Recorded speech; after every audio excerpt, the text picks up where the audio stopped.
That radio chick Cheryl Lee here. Welcome to the Still Rocking It podcast, where we'll have music, news reviews and interviews with some of our favourite Australian musicians and artists. Well, I was lucky enough to catch up with old friend John Swan, aka Swanee, in the Zoom room recently. After a couple of health hiccups, he's back with a vengeance and coming to a town near you. What's John Swan been up to lately? Let's find out.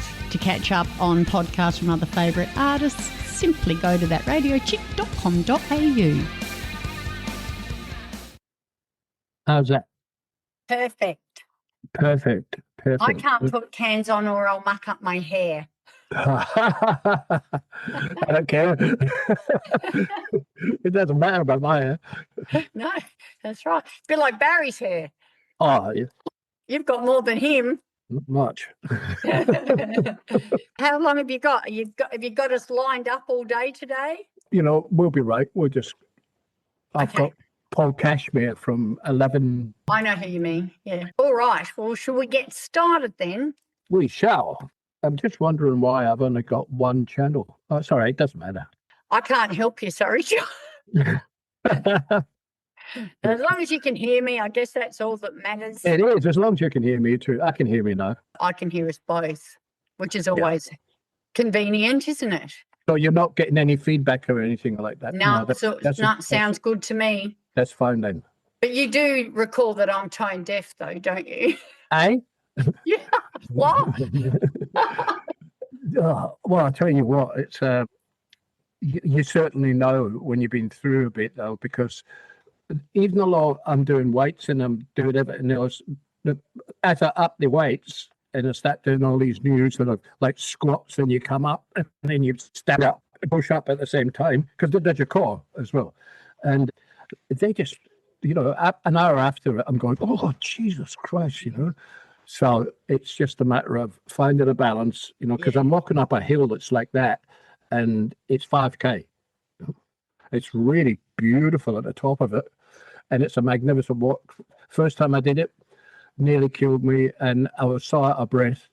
Now I'm getting up and down there in about 35, 40 minutes. It's like, how that one that you do it now. Is it like Mount Lofty?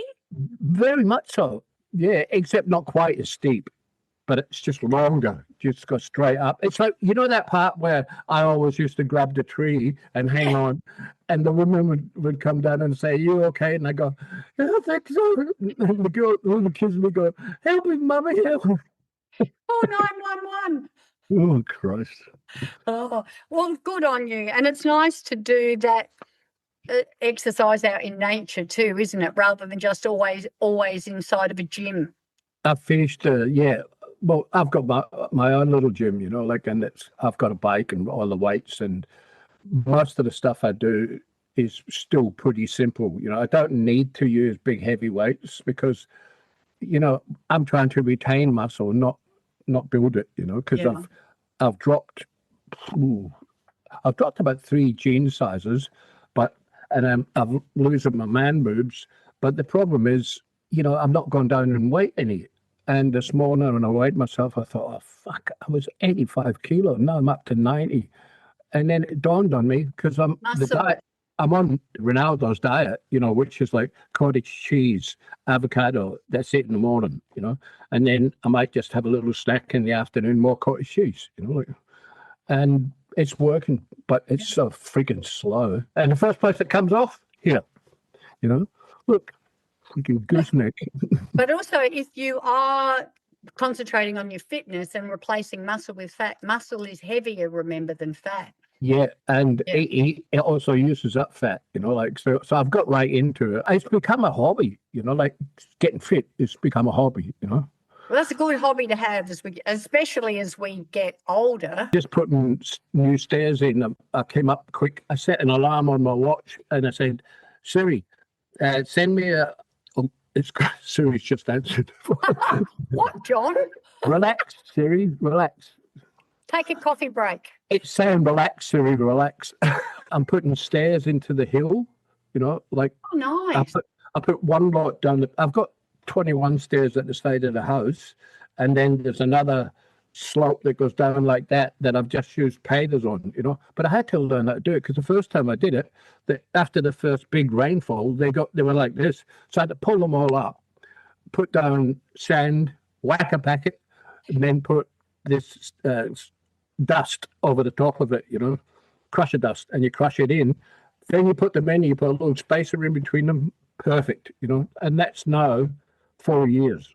So these new ones are going to be a breeze. It's just that because it's on a hill, it really taxes your legs. It's unbelievable. Well, you know what it's like going up hills. Yeah. Well, you could get a part-time job as a brickies labourer now. It's just heavy duty because it's all palms and banana trees and that type of thing. So anything, I had a palm tree fall down, I had to carry it down. They're full of water. So I cut it up into pieces about that long, and that was like, oh, Jesus Christ. You know? Hey, do you see any wildlife on your 5K walk like we do on Lofty? Yep. Not quite the same as Lofty because I have to walk 2K from the car park to the beach, and from the beach it's 2K to the hill, and then you go up the hill, then you come down, and then you get a 2K back, you know. And going up there is fun because everybody's sort of, hi, how are you? Mentally, I'm just doing it, you know, because I've set my mind to it. I'm going to do it. Good on you. And after 2 weeks, I got to tell you, there was no more huffing and puffing and blowing, you know, it does get easier. You know? Yeah. Well, we better start talking about why we're here. Why are we here, John? I forgot. Good question. That's a really good question. I really, really love this job. I race home from work, the investment advisors in my lunchtime, and do this, and then go back because it's the end of financial year. We're very busy. So, of course. I just spoke to Kate, and now I'm speaking to you. Yeah, I've had a great day. Thanks. Spoke to Kate. Now I'm speaking to you, two of rock and roll's absolute legends. Now, we thought that you were just having a nana nap after the busyness of releasing your duets album, but you've actually had 6 months off due to a bit of ill health. Is that right? I had a month in St Vincent's Private in Sydney. So I had basically 4 operations in a month. I only put 2 up there. One was my hip replacement, but I had 3 others. I had my chest done, and then I got pneumonia when they did my chest. So I had to go back in and, you know, and it's a lot because I'm just getting over it now where my mind fog is gone, because 4 general anesthetics in a month at 74 is really dangerous, you know. Yeah. And my blood pressure. Welcome back. Yes, it's good. To have you back. And you're back with a vengeance. Not only have you just released the single with Mossy from Believe, but you've got a whole lot of stuff going on, and I'm really pleased about this one because you're coming to our town. Yes, home to Adelaide, yeah. So it's called A Night with Swanee. Swanee Family and Friends. You're bringing your little brother. Yes. Alan. Yep.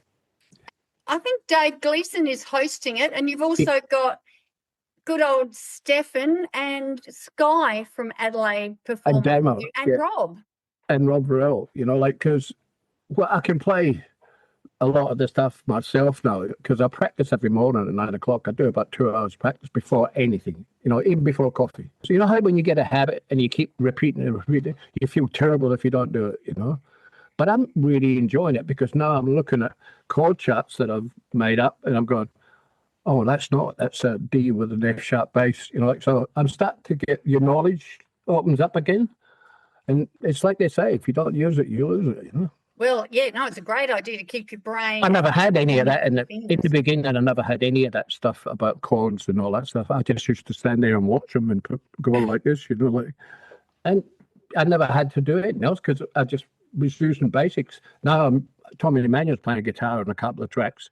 That's a challenge, but I've got the challenge down. Brother of mine. We are seeing you at the Gov, 30th of August. It's a Sunday sesh. It is. It'll be early too. I think about 7 o'clock because I figured. I don't know. You can tell me. If we go on too late, it makes it hard for people to get up for work and, you know, kids, mums with kids and stuff like that. So I figure 7 o'clock's a good time to kick off. They can come and have something to eat. Probably Sky and Damo and Stefan will do a bit. Then we'll do we're going to do it on stage. I was going to do the stage up with like, a lounge room furniture and stuff like that with a standard lamp in the corner, and and then I just thought, you know what? That's window dressing. It's bullshit. It's got nothing to do with sitting down and telling the truth, because that's the difference. There's no PR stuff in this. This is Dave asking me questions, a bit like Andrew Denton did with Jim and I a few years ago. Do you remember that? Yeah, I remember that. Yeah, that was good. Yeah, I really enjoyed it because, Jim would say, oh, we used to hide the presents in the loft, and I'd say, Jim, there was no friggin' loft. It's a housing trust place, There were no presents either. Yeah. And he said, oh, I got a bike for Christmas. And he said, I used to get that bike every year. And they'd paint it a different colour. I said, do you know how hard that was to steal every year? Oh. But, it's got a lot of funny stuff in it. But, then it's not funny. It's real. That's what makes it funny. Anything that's real finishes up being a joke, and especially now because Jim's at that stage where we can do all this shit and take the mickey out of each other. There's no animosity or anything like that, because we're both growing up, like at last, and we get on great. Well, it's been amazing. He's helping so much with the album and with PR, and use my studio, record the clip. So I flew down to Sydney, first flight, and I had to be there at 6 at the hospital, right? So I got a cab straight off the plane, got a cab straight into the hospital, sat there, no fasting all night, and I'm sitting there going, oh Christ, I'd kill for a coffee, I'd kill for some water, and the guy came in and he said, hello, I'm the anesthesiologist. My name's such. I said, yeah, great, just knock me out, I don't care, as much as you can fit in, I'll have. And he said, no. He said, I'm only here to make sure I want to answer his questions. And then the surgeon will come in, John Rooney, and he'll come in and he'll explain everything to you. Then you're finished. I said, oh, okay. So I rang up and I said, Ian, can you be at the studio at 12? He said, yeah. So I finished with the anesthesiologist and the surgeon and got to the studio in Botany, in time, 12 o'clock. We recorded for about 2 hours, 2 takes, because by the time you put lights, what it's like when you put lights up and all that sort of shit, And Mossy said, take your glasses off. And I said, I won't be able to see a bloody thing. He said, just for a change, because he's had LASIK surgery, so he's walking around going, pretending he can see. No, he's looking good. Yeah. And he's so used to wearing my glasses, I look quite strange without them now. I looked at myself and I go, oh, shit, I look like my dad. Believe is going brilliantly, and the new single's out, as you say, with Mossy. Back to your visit to us in our hometown. Yes. How proud are you of Stefan? I remember when he used to play with you out at the Hampstead. Hampstead. Yeah. Young lad, and look at him now. Yeah, and what happened, how that came about was I had been doing it, but I was doing it on my own, and I was rushing between the salvos and then going into hospital to see kids who were disabled, and kids who were burns or car accidents, and I started to pay too much attention to individuals, so I wasn't getting to enough people. And it's okay to do a little bit, but if you're going to do it, we'll do it for all of them, So I said, can somebody help me? It's Christmas Day and I've got 4 or 5 places to go. And they said, nobody answered. And anyway, next morning I'm parked my car in the thing there, and he came in, and I didn't notice. It's just a young kid with 2 other young kids walking towards her, a girl and another kid, small kid, Anyway, Stefan comes up, sort of thin and really sort of young and kitty. And he said, hello. He said, Stefan, I've come to help you with the thing. And I went, he had got a bus from Para Hills with his acoustic guitar and his brother and sister who was looking after, so mum and dad, so they could get some time. And it was like, it's probably the most generous thing anybody's ever done for me, because he didn't know any of the songs, and he No. wasn't intimidated or anything like that. He He thought, just loves playing his guitar. yeah, and it was also he loved helping kids, like because he got a real big thrill of being able to give something, because that's where music takes us there every time we go down that road. And when you start playing, you watch their eyes. When you first walk in, they're all sitting there like this, and half of them are drugged out, and the rest have got the top of their head removed and little helmets. And you look at them, and they're just sadness in the room. And you just play something. I say, "What do you want to hear?" They say, "I'll play When the War Is Over," because they all know I'm Jimmy's brother. So I start playing, and I'm singing quietly.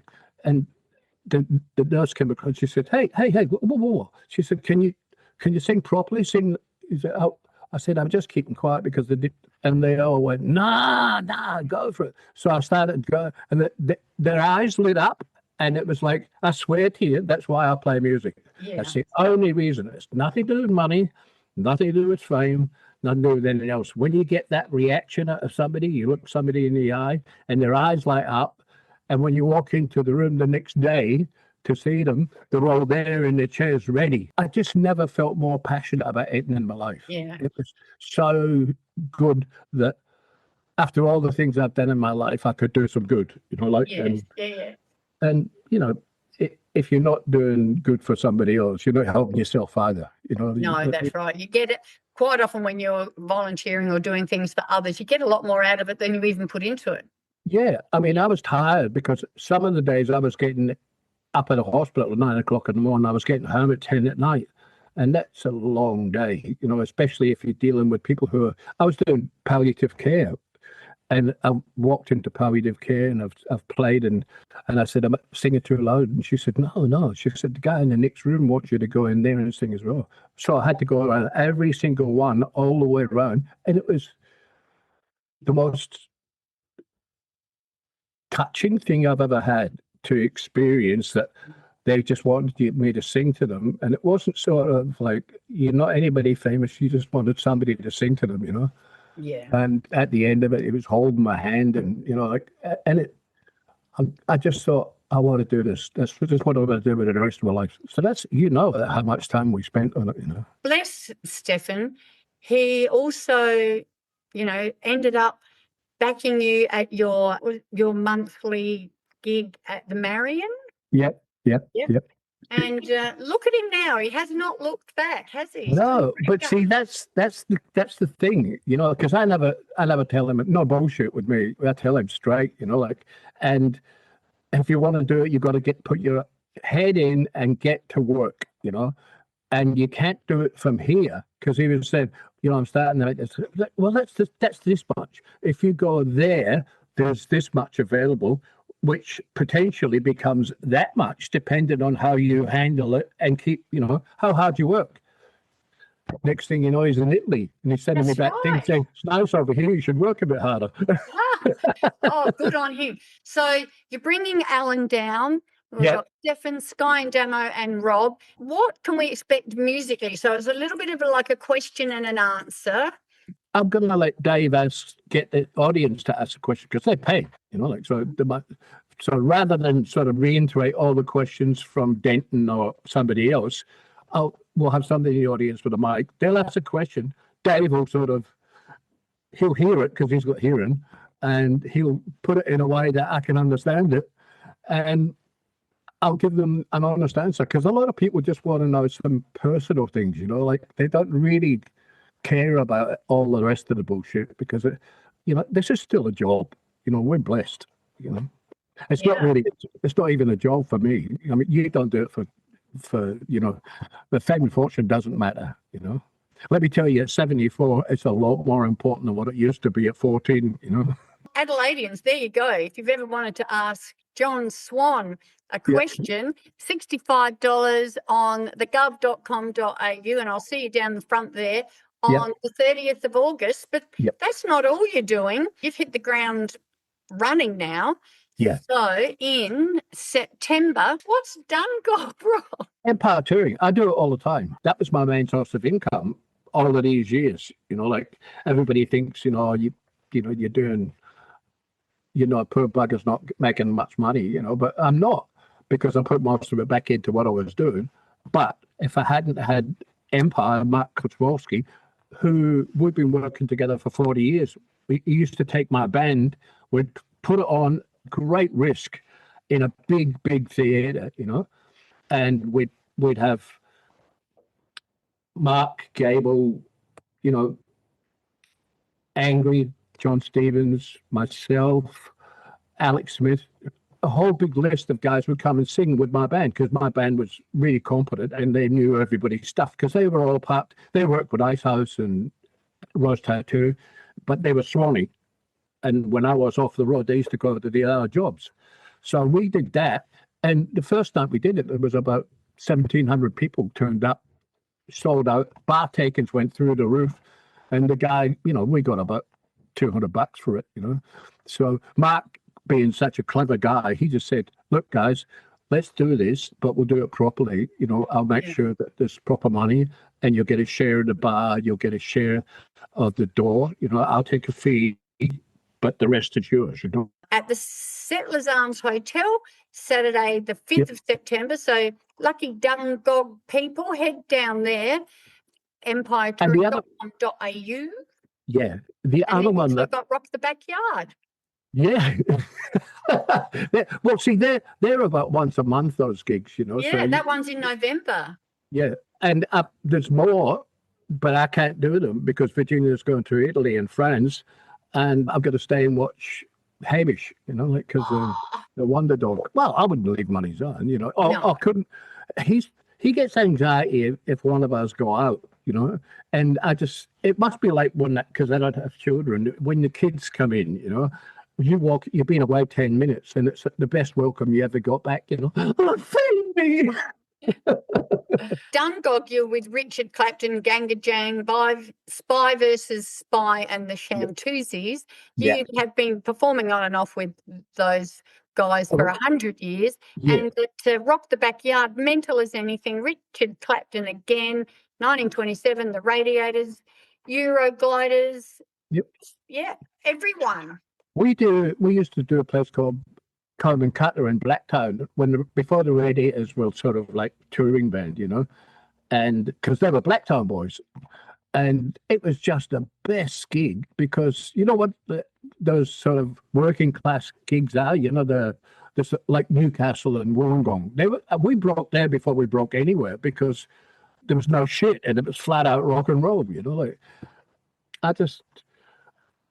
I see these boys now, and we've grown up. We've grown old together. We've grown old together.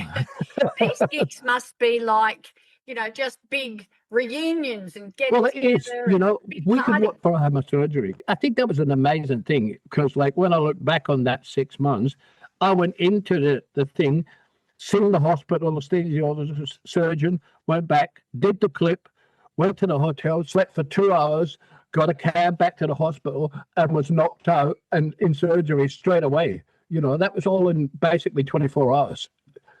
When I thought about it later on, I thought, that's bloody great. The surgeon, I could hear the surgeon and the anesthesiologist and the girls, and they put my Believe on in the thing, So apparently I started singing as I was going under, and I was telling the doctor, he's a friend, John Rooney, he's Jim's doctor as well, and head surgeon at St. Vincent's Private. He's standing up, said, I love you. He said, yeah, I love you too. Put more anesthetic in him. He said, we've got enough in there to kill a racehorse, And he said, never mind, he can take it. Put him down. It sounds like you're back with a vengeance. The Rock the Backyard is at Panthers Penrith on the 28th of November. And I reckon, except while Virginia's away, watch this space, because I think you are back, baby. I am. And I swear to God, I've never felt better. Maybe 30, 40 years I haven't felt this good.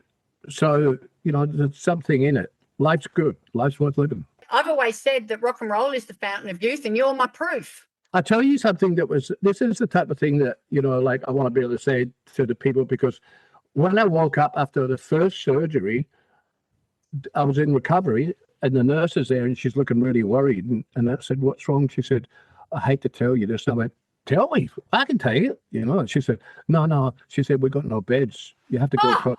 You have to go across the road to palliative care. So they put me in a room with 4 guys who are dying, and there's a Catholic priest there, a little Irishman. He spoke like that. He was on top of the morning, I'm terribly sure. I thought if he had one of those wee hats and a collar and a cane, but what he had was his rosary beads, and he just sat there and he says prayers, and everybody came in and go, top of the morning, how are you going there? And he's dying. And I'm complaining about being put in, and all of a sudden it puts life and every situation that you're in into perspective. He handled it great. The poor guy that was on the other side was from Newcastle. He just wanted to go home to be with his kids to die. He didn't want to die in there. He said, it doesn't matter. He said, we're all going to die anyway. And the girl came in, because all volunteers come into palliative care. That's one of the main reasons. And this girl is Asian, and she's got a little Pomeranian. And she said, would you like to pet the dog? And I said, yeah, I love it. Oh, his coat's so beautiful. And he said, bring it over here. And she went round and he said, Jesus Christ. He said, it's an ugly bastard, isn't it? But he spoke everything that came out of his mouth was exactly what was going through his mind, Yeah. No, Joseph, God bless him. And only an Irishman can make death sound good. I love that Irish accent. He made life sound good to me. Yeah. When I was leaving, he said, I'll never forget you. And I said, I swear I'll never forget you. And he said, thank you. I said, thank you very much. You made, and I've still got it here. I've got that guy fixed in my head now. He's like an angel on my shoulder. Every time it gets tough, I think of him. He was in so much pain. Amazing. Not a word. So it's all about get on with it. Shut the fuck up and do it. You're so right. We actually lost a friend this morning, John. Yeah. So you're right about it, bringing everything into perspective, and it makes you realise what's important and what's not, doesn't it? It is. Yeah. I mean, I'm at that age now where we lose friends every couple of days. And it's you can't write about it, or I don't put it on Facebook anymore because I don't think people need to know all of that stuff because it's quite private unless the kids want me to do it, then I'll do it. Yeah. I just think that we're all going to go. That's right. There's no escaping it. We're not getting out of here alive, John. Jim and I were talking about it. He was in Tokyo, Osaka, and we're talking on the phone. And he said, I said something to him, and he said, remember when we were 12? I said, yeah. He said, we were hitchhiking around the country. He said, can you imagine? I've got Dylan here.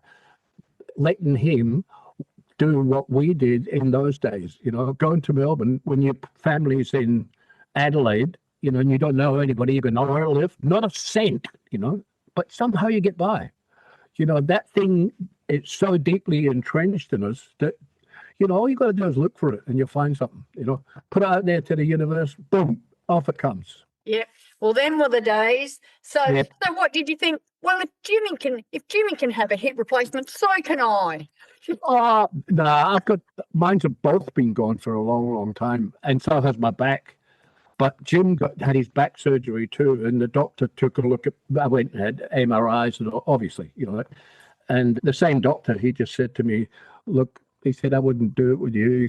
He said, "Quite frankly, yours is worse than degenerative. You've got that sort of powdery bones, And I said, "Oh, yeah, is that good?" He said, "No, it's not really." He said, "Well, it's good, but, he said, if we were to do surgery, you could finish up in a wheelchair or worse, And I went, I don't think we'll bother with it, I don't think we'll bother with it because it's not that important. I stretch every morning and do all that stuff, keep doing the weights, and my back's getting better. The trouble was I started to hunch, I started to get a little bit of a hunch, and I walked past the window and I looked in the window and I seen this old guy walking there and he was hunched over like this, and I looked and it was me, It's like I followed me down the path one day, see how far I go, And I thought, Jesus Christ. So I pulled my shoulders back and I suddenly found I couldn't get it back. So I had to go in and do all of this physio, and that changes your life. Once you realize that you've got something wrong, do something about it, shut the fuck up, Yeah. Well done. Good on you. And I'm really looking forward to catching up with your little brother, Alan, because I've only met him once before. And we had a little chat, but we didn't get time for a much. Oh, I'll have a so- chat with him. He's a great kid. He's a great songwriter. He's really good Yes. song. And he's singing really well. He's just had a kidney removed. You know, he Oh, had cancer, dear. and he's on chemo and all that sort of stuff. But he's got the best attitude too. You know? Yeah. Oh, It bless really him. is. All righty. Well, I'm looking forward to that. So if I don't see you beforehand, I'll see you down the front at the Gov on the 30th. But hopefully we might even catch up to do something for the telly before then, or Yeah. coffee at least. Loved him. Yeah, awesome. Well, thank you so much for spending some time with us today. I'm sorry I digress so much, but you know, I can't help. Every time we get together, it's like, yep. Oh, it's all good. You know what? I don't even think I'll edit it, John. I think I'll just put us up full on naked. Well, you know what? It was just like talking to them, you know, like, Exactly. well, I figure I don't edit too much of it. I tried to edit the poster the other night through AI. Oh my God, me and Dave didn't, you know, we looked like, so I had to fix it. I didn't see it. Oh, I good. never saw it. Was it Good. not good? No, it wasn't good. Poor Dave. Dave had his cap on and that check shirt, you know, and that's the only way we could recognize him. His face was totally different, you know. And mine's, they had taken away all the lines and photoshopped it basically. And I said, no, that's very nice. I said, but that looks like me. I wasn't that good looking when I was 25, never mind anything else. And he says, oh, I'm sorry. He said, I'll mark it on your thing that not to ever edit the photos, you know. I said, well, if you don't, you know, I said, I'll just stop talking to you. And he Yeah. went, oh, no, Mr. Swan, he said, excuse me, is ChatGPT there? All right. Well, I'll talk to you welcome soon. back, John. I'm so glad that you've come out the other side fighting fish. And yeah, as I say, can't wait to catch up. It'll be good. Thank you, Don. See you, mate. Bye. Bye. See you, John. I'll see you when Yeah, you get John. here. Back to work. Yeah, you're quite right. I must. Go on. I'm sorry to keep you so long. No, not at all. Always a pleasure. See you. Cheers, Phil. You're with Cheryl Lee, that radio chick. Thank you so much for joining me on the Still Rocking It podcast. Hope to catch you again next time. Get out when you can, support Aussie music, and I'll see you down the front.